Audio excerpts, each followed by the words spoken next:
alaikum wa rahmatullahi wa barakatuh. This is Hamza, obviously from EFDawah. First thing I want to do is thank all of you guys for subscribing and sharing and liking the videos that we give.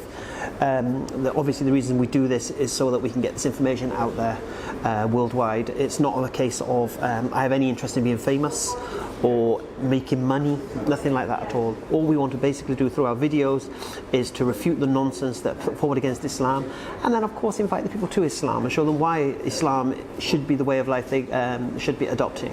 So anyway, that's what we want to do. I want to thank you guys for that. Right, the reason I'm making this video, it's been 3 years now since I think we started this, and this is the first time I spoke to you guys directly, other than my little monologues at the end of some of the debates. This is the first time I've actually addressed you guys, and the reason I've felt I've had to do this is because I do read the comments. I read all the comments on all the videos, and we're happy to do back and forth. So if you do have take issue with anything we do in the video, please feel free to comment in the videos, and trust me, we will read it. But here's another warning for you: if you're a troll, if you just want to come and insult, whether it's because of my colour of my hair, or you want to call me a traitor or anything like this, obviously we're going to delete you, and we'll prevent you from making any further comments on our videos, because that's not what they're about. I know there are many haters out there, and haters are going to hate, but the point here is this: if you want to have dialogue with us, and even if you don't believe what we believe, it's not a problem. Come and we invite you for the discourse. This is what we do. We put a video up once a week, so we have that opportunity.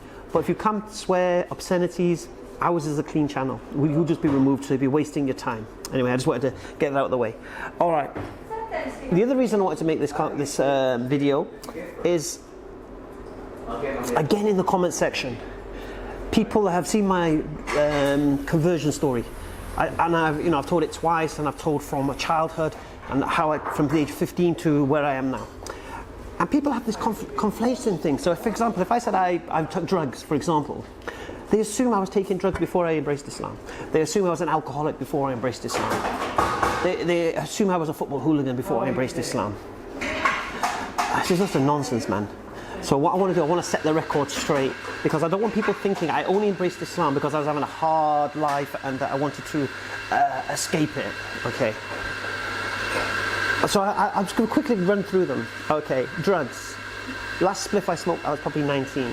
Before that, I maybe have took, 6-7 strawberry double dips, maybe 1 E. Okay, I wasn't a druggie, so I've been accused of being a druggie. Okay, if the last spliff I smoked at 19, and I embraced Islam when I was 27. You can see the time difference, yeah? Okay, so forget that. Okay, I stopped drinking alcohol 2 years before embracing Islam. Now, I wasn't an alky having whiskey with my breakfast. I just had a beer like everyone would. Watch the football, have a beer, go to the pub, have a beer, go to the pub on a Sunday, play football, have a beer. But 2 years before embracing Islam, I gave up alcohol. So I was not an alky before I accepted Islam. Okay, a thief. I said I used to be a thief. All right. I stopped thieving when I was 15. It was the reason why I ended up going to Manchester from South Wales, if you watch my story. So I wasn't a thief before I embraced Islam. You know, we're talking 12 years when I got caught stealing. Okay. And what was the other one? I got called a thief, I got called a druggie, I got called an alky. Football hooligan. Oh. Okay. My football hooliganism when I was a youth. I was Cardiff City when I was 15. I was Stockport County when I was 18, 19, maybe stretched to 20. That was it. 7 years before embracing Islam was the last time I went to any football violence. So I want to end this idea that I was a druggie, an alky, a football hooligan, a thief. Okay. I hadn't done any of that for 10 years, 10 years. The only thing was alcohol was 2 years. And even the gambling, I always joke I was a gambling addict. The reason I never set foot in a casino in my life. Yeah, the only gambling I did was on the football accumulators here and there. It wasn't an addiction that I would rather gamble than eat. No, it was just something I enjoyed and I didn't want to give up. And I wouldn't even call it an addiction, I call it an enjoyment. So I want to end this idea. Please, if you see my story and you think I was a druggie and alky, when you see this, you'll put things in perspective, please, because you look a little bit silly when you call me, oh, you could tell he's a druggie, look at his teeth. Wow. Right, so that's that. Second thing I want to talk about is lying. I get accused of lying, and I'm like, oh my God. All right, lying, let me educate you guys a little bit. Not the Muslims, they know what they're talking about. But lying is when you say something is true which you know isn't. So if it's like me, I say something when I know it's this is the real truth, but I say something because I don't want you to know that. This is lying. I don't do that. Now, if I say something and then you later show me that thing was incorrect, that's called a mistake. That's called a mistake. That means an error. And what do I say in the part? I win or I learn. And by win means I've educated you. By learn means I've learned something. There is no losing here. But you guys have this idea, oh, he's a liar, another lie. And I challenge you guys, bring me a lie. And all you do is show me some error I may have made. I'm human, I can make errors, I don't know everything. And you have to understand the format of the park. This isn't some organised debate when you have a list of what you're going to talk about. You don't know who's going to say what. And you might only have a rough knowledge of what they're talking about. And I'm not afraid to be corrected. So this is why we say in the comments, please, if you find something I've said that's incorrect, correct me. But don't accuse me of lying. And I'll tell you what else is lying. When you correct me and I still carry on saying it, then it's lying. So this is what Christians do. You refute them, and the next thing you know, they're talking to another person and they're saying the same thing. Now this is lying. I don't get involved in that. Okay, arrogance and rudeness. Okay, I'm accused of being arrogant when I talk, when I speak to people. Oh, look how arrogant he is. Look, he's very rude. Let me explain what arrogance is. Arrogance is when I think I'm better than the person I'm speaking to. I don't ever think I'm better than anyone. I think my argument may be better, but not arrogance. And remember one thing, arrogance is subjective. One man's arrogance is another man's self-confidence. Now I'm very, very confident, I'll give you that. And I believe what I'm saying is true, I'll give you that. But arrogance, that's a garbage. And the rudeness, and I'll say it again, one man's rudeness is another man's doesn't like to be told he's wrong. Yeah? And if you're going to say I'm rude and interrupting them, please look at the person I'm speaking to and see how rude they are also. It's not a one-way thing here, it's a two-way thing. And if you watch some of my videos, like this one with Jordan, watch the one with Matt, watch it with the polite Christians, Paul, watch the with Josh, with Nathan, you'll see a difference. You'll see there's a more calmer, relaxed me. Yet when you see me with Godwin, you see me with Tan, you see me with Steve, you see me with these guys, yeah, you see an agitated kind of thing. Why? Because the people in front of me are fruitcakes. That's the thing you see. See, we have a saying in England, yeah, for every action is equal and opposite reaction. So if you come with stupidity and arrogance and ignorance and rudeness, you may get it back. Or you will get it back. But please, don't accuse me of arrogance. I don't do arrogance. And rudeness, well, that's perspective. I accept that. If you're believing something and I'm telling you what you're believing is wrong, you could class that as rude. Okay, running in the park. I have to come to this. I've been accused so many times of running away. I'm afraid of the person I'm talking to. I have to run away. I pick on weak Christians, and when someone of knowledge comes, I run away. Okay, I have to address this also. Look, if I'm in a conversation with somebody and I'm asking a question and they're consistently ignoring my question and answering with a question that has nothing to do with what I've just asked, then I will try 2 or 3 times to get to the bottom of it. But if they continue that way, for me that person's a fruitcake. And when I say fruitcake, I mean nuts. Fruitcakes contain nuts, yeah? So if you don't understand what that fruitcake means, it means full of nuts, crazy. Now, I'm not going to waste my time. I go to the park once a month and I have maybe 6-7 hours. And once I realize I'm wasting my time with somebody, I have to leave that conversation. Now, when I leave that conversation, for example, the one we did, you'll see this weekend with, you might have seen with Aaron. Yeah, I'm asking him, why do you believe the Bible is a reliable source of information? And he keeps responding, because you do. And I keep saying to him, I don't believe it. Now, I came to a point where I said, you know what? I'm walking away now. And as soon as I walk away, I've won, we won. Oh, hallelujah. Now, come on, man, are you mental?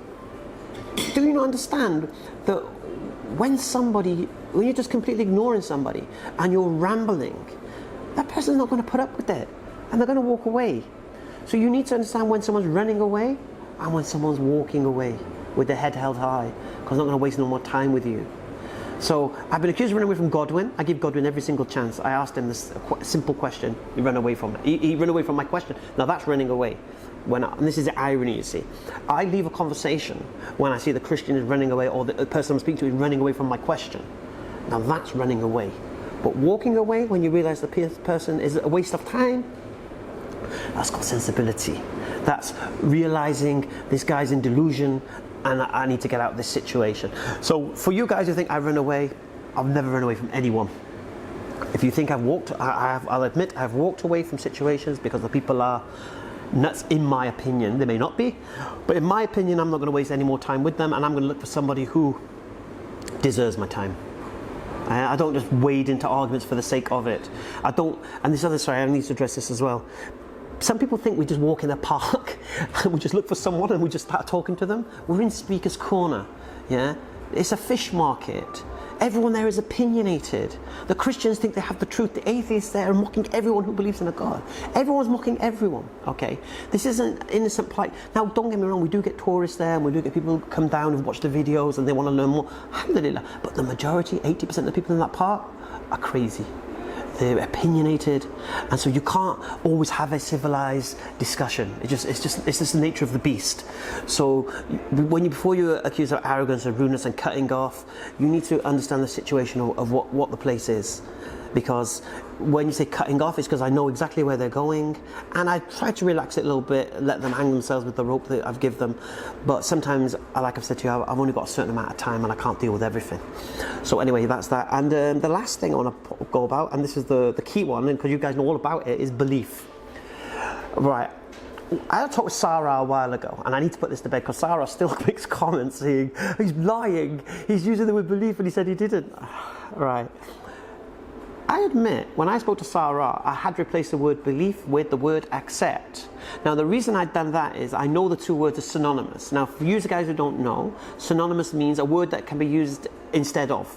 So you could write a sentence with the word belief, but you could write the same sentence. Instead of putting the word belief, you could put the word accept, you could put the word convict, you could put the word convinced, you can put the word trust, you can put the word faith. All of these words mean the same thing. So what I realized that in the park especially, people, when you say belief, they start thinking of unicorns and fairies at the bottom of the garden. Okay, so I knew the loaded connotations, so I deliberately avoided the word. Now, after my conversation with Sarah on this particular issue, I went away and reflected, and somebody spoke to me and I thought about it, and I said, you know what? I'm reclaiming the word belief from the atheist. Yeah, because he seems to think it's something it's not. So you guys know I've done enough videos now, belief, acceptance, something true without proof, and all of this.